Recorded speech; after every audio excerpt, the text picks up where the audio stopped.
บ้านดอนสะอาดเมืองลาแขวงอุดมไซเฉลิมฉลองบุญเต็ดหนึ่มพิธีจัดงานบุญปุดปีบุญเต็ดหนึ่มบ้านดอนสะอาดเมืองลาแขวงอุดมไซองค์การปกครองบ้านพร้อมด้วยพ่อแม่ประชาชนบ้านดอนสะอาดเมืองลาแขวงอุดมไซ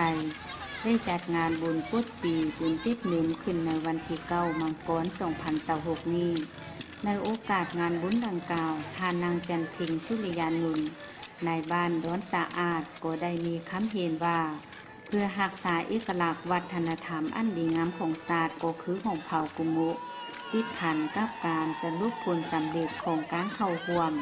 งานแข่งขันทรงเรือของเมืองในกลางเดือนตุลา2025ที่ผ่านมาซึ่งหน่วยสาวหนุ่มและหน่วยเมยิงบ้านดอนสะอาดสามารถยัดชิงรางวัลพร้อมกล่าวย่องโยทุกภาคส่วนที่ได้เต้าโหมความสามัคคีจัดงานบุญปีใหม่ของชนเผ่าขึ้นในครั้งนี้เคียงคู่กับการสืบสานฮิตของประเพณีอันดีงามของชาติเว้ารวมเว้าเฉพาะก็คือของเผ่ากุมุในพิธีได้ดำเนินตามวาระเป็นต้นเมนเท่าเกแนวโฮมองค์การปกครองและชาวบ้านได้เหตุพิธีกรรมทั้งศาสนาโดยได้จัดบาสีสู่ขวัญเพื่อเป็นการอวยพรในปีใหม่ให้มีความอยู่เย็นเป็นสุข